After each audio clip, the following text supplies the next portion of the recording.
कांग्रेस की अहम मीटिंग हुई। इस मीटिंग में कई अहम एजेंडे थे जिन पर तबादले ख्याल हुआ और कई अहम लीडरान जो है इस मीटिंग में शरीक हुए। कुछ ही ऐसे लीडर हैं जो इस मीटिंग में शरीक नहीं हुए। वहीं इस मीटिंग का सबसे अहम एजेंडा कांग्रेस क़यादत के हवाले से भी आपको बता दें कि कांग्रेस वर्किंग कमेटी की मीटिंग के इफ्तिताही खुतबे में सोनिया गांधी ने क़यादत पर तनकीद करने को सख्त पैगाम दिया। सोनिया ने साफ साफ और अपनी बात पार्टी की आला पॉलिसी साज कमेटी की मीटिंग में रखी। उन्होंने कहा कि पार्टी के कुल वक्ती फ़ाल और बामल सदर हैं। उन्होंने वाज़ेह किया कि 2 बरसों के दौरान पार्टी ने कोरोना और उसके अवाम, मजदूरों और मईशत पर असरात, किसानों, खवातीन, नौजवानों से जुड़े मसाइल हर प्लेटफॉर्म पर शद्दोमज़ से उठाया है। अक़लियतों, दलितों पर मज़ालिम, महंगाई समेत दीगर अहम मुद्दों पर भी पार्टी खामोश नहीं रही। सोनिया गांधी ने लखीमपुर खीरी मामले पर भी अपने ख्यालात का इजहार किया। उन्होंने कहा कि इस सानहे से बीजेपी की जहनियत का पता चलता है कि वो किस तरह किसानों की तहरीक देखती हैं। ज़राए के मुताबिक कांग्रेस सदर के लिए इंतखाबात सितंबर 2022 में होंगे।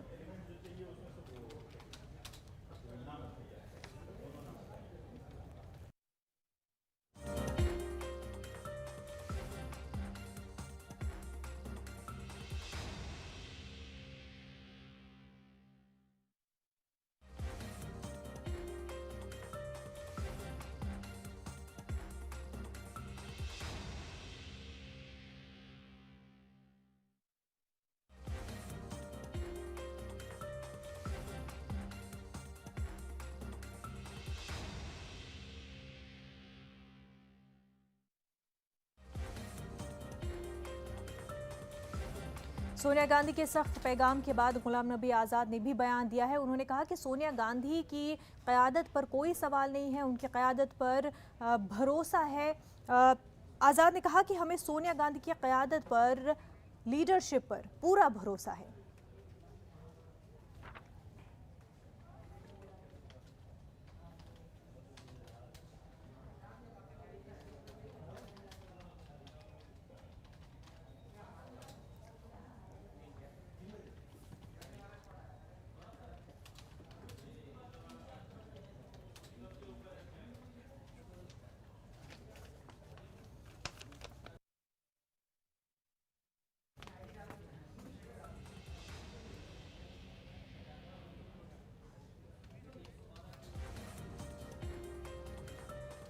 हमारे साथ हमारे नुमाइंदे रवि सिसोदिया जुड़ चुके हैं। रवि, मीटिंग हुई और मीटिंग में सोनिया गांधी का सख्त रुख देखने को मिला। बिल्कुल, करीब 3 घंटे हो चुके हैं और अभी बैठक चल रही है। इस बैठक के ओपनिंग रिमार्क्स में सोनिया गांधी ने ये स्पष्ट कर दिया है जो सब रवि, आप तक हमारी आवाज पहुंच पा रही है? अंतरिम अध्यक्ष हैं और एक बिल्कुल देखिए, और इस बैठक के दौरान जो उन्होंने स्पष्ट किया, सोनिया गांधी ने जो ओपनिंग रिमार्क्स दिए उससे ये साफ है कि उनकी तरफ से संदेश दे दिया गया कि वो अध्यक्ष अभी हैं, क्योंकि जो सवाल खड़े किए जा रहे थे उसमें कहा जा रहा था कि वो अंतरिम अध्यक्ष हैं और ऐसे में पूर्णकालिक अध्यक्ष की जरूरत है। लेकिन सोनिया गांधी ने अपने ओपनिंग रिमार्क्स में ये स्पष्ट कर दिया है कि वो अध्यक्ष हैं और अगर किसी को बात करनी है तो सीधा मेरे से बात करें, मीडिया के माध्यम से बात ना करें। क्योंकि कुछ दिनों पहले G23 के सदस्य कपिल सिब्बल ने प्रेस कॉन्फ्रेंस की थी और सवाल किया था कि पार्टी में अध्यक्ष कौन है, ये अभी तक किसी को जानकारी नहीं है, पार्टी के फैसले कौन ले रहा है इसकी जानकारी नहीं है। उसी के जवाब में या सोनिया गांधी का जो ओपनिंग रिमार्क्स था उसमें स्पष्ट किया गया कि वो अध्यक्ष हैं और जिनसे बात करें मेरे से बात करें। दूसरी तरफ जो संगठन चुनाव की बात की जा रही है तो एक बात स्पष्ट हो गई, जिस तरह सोनिया गांधी का आज का ओपनिंग स्टेटमेंट था कि अब जो अगले चुनाव होंगे वो 2022 में चुनाव किए जाएंगे, क्योंकि जो कार्यकाल है ये 2017 से 2022 दिसंबर तक का है।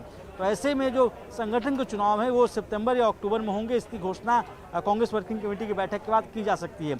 वहीं दूसरी तरफ जिस तरह के हालात है, चाहे लखीमपुर खीरी का मामला हो या फिर जो किसान बैठे हैं दिल्ली बॉर्डर पे, उसको लेकर भी सोनिया गांधी ने कहा कि ये बीजेपी का माइंडसेट दर्शाता है कि बीजेपी कैसे काम करती है, उनकी क्या कार्यशैली है।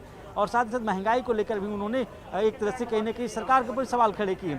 ये कहा जा सकता है कि जो सवाल खड़े किए जा रहे थे, जो सवाल पूछे जा रहे थे कि आखिर कांग्रेस का अगला अध्यक्ष कब मिलेगा, पूर्णकालिक अध्यक्ष क्यों नहीं है, कांग्रेस वर्किंग कमेटी के मेंबर्स के चुनाव क्यों नहीं हो रहे, इस पर उन्होंने स्पष्ट किया कि उनको जिससे बात करनी है उनसे डायरेक्ट बात कर सकते हैं और ये भी संकेत दे दिए कि 2022 तक वो कांग्रेस की अध्यक्ष बनी रहेंगी।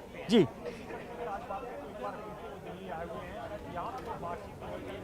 रवि, बेहद शुक्रिया आपका।